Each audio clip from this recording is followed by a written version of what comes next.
What's happening, everyone? Don Russo from Freeway Music. Today we're going to be talking about a tip that is going to change your playing forever. Before we jump in, please make sure you like, comment, and subscribe.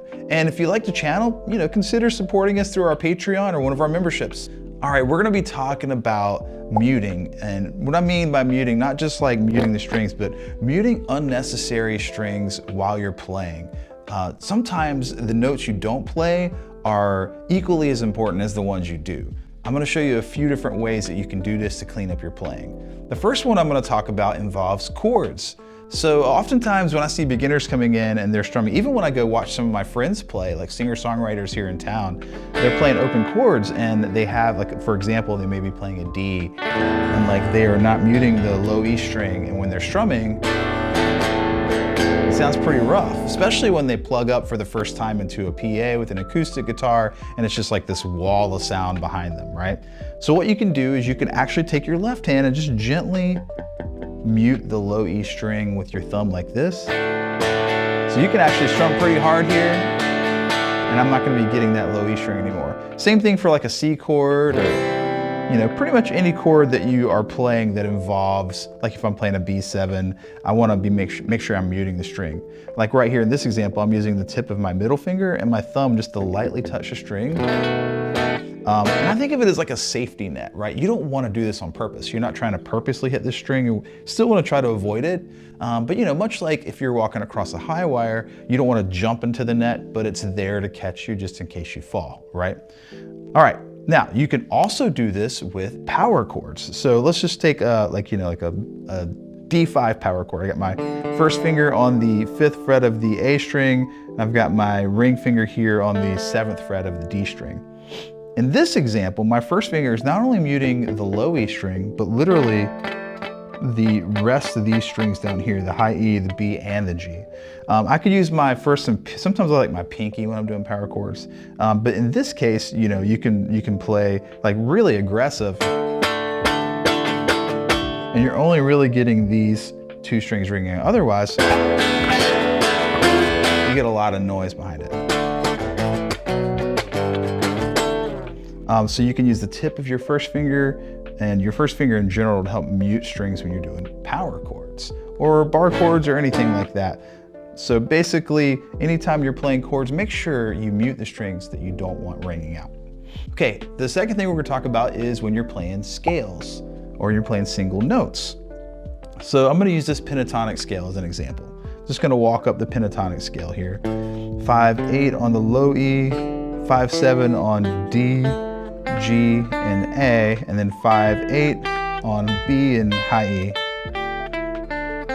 So oftentimes when I see students playing this pentatonic box, they'll have like this kind of wall of sound behind them, especially when you have distortion on. And that's because as they're going down, their fingers are slightly pulling off the strings a little bit when they go to the next one.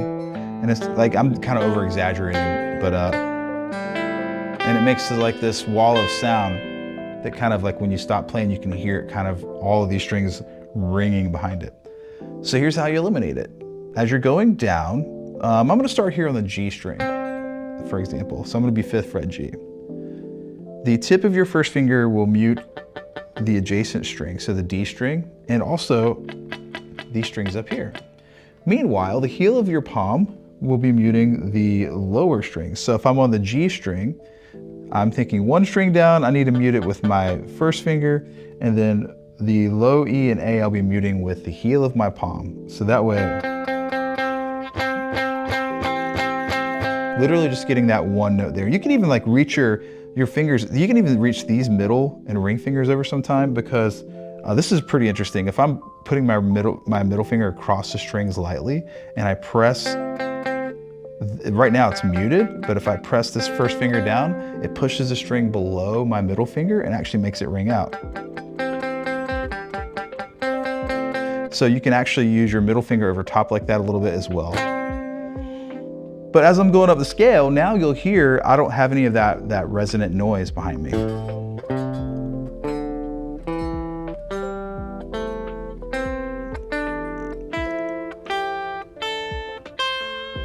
So when I stop, it's like nice and clean and quiet.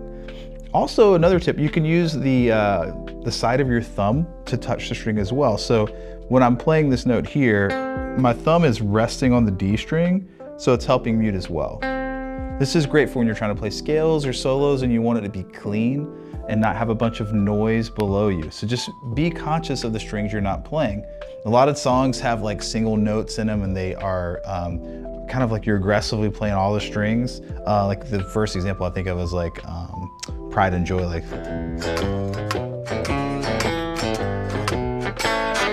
So anyway, in that particular example, like I'm just kind of doing this like strumming pattern right here while muting the strings that I don't want ringing out. That one requires a lot of attention as far to detail but what you can do is, if you want to practice that, you can just play the pentatonic scale, literally strum all the strings and see if you can mute all the strings except for the note that you want ringing out. So between your left and right hand, the moral of the story is when you're playing single notes, mute the strings you don't want ringing. The last thing I'm going to talk about is bending, because I have a lot of students that come to me, and when they're bending, they'll like grab a string when they come back down, like, and they'll have this like resonant noise beneath their bends. They're like, how do you stop that? So I'm going to talk about that. So what you want to do, I recommend having your bend fingers be separate from your first finger. Let your first finger clear out. A lot of times you're doing first finger bends, so you need to use more right hand technique to mute. But I'm going to focus on like these popular bends in pattern 1 of pentatonic. So if I'm bending, I'm going to be on the 14th fret here, bending this note a whole step. So what I'm doing is taking the tip of my first finger and I'm using it to touch the D string to mute it. Then I'm using the heel of my palm to mute the low E and the A. So it kind of keeps all of these strings muted. So if you were to accidentally grab it like this, you're not gonna get any sound, right? It's just gonna be nice and clean. Versus where you have these strings ringing below, okay? You can do the same thing here on the B string. If I'm on the B string, the tip of my first finger is my guide, again, and it's muting the G string for me, while this hand is muting the D, A, and E. It's just sort of just using the heel of my palm to do that. Another final tip, if you want, I got this from my buddy Ross, who's my partner here on the channel. This is a really great tip. If you wanna make it ultra clean, like on the high E and B, you can pick up like this, and you can actually take your pick into the B string, much like when you're sweep picking. It pushes through against the string like this, and it's gonna rest on the string and mute it like this. Little rest stroke there. Same thing here, if I'm doing the B string, I'm gonna just pull it through to the G string.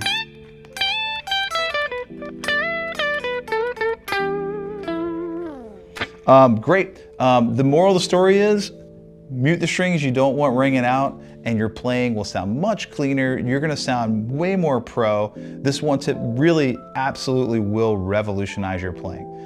Thanks so much for tuning in. My name is Don Russo with Freeway Music. Before you leave, please don't forget to like, comment, subscribe. We have YouTube memberships now. Consider supporting our channel on one of those levels, as well as our Patreon. You can check that out.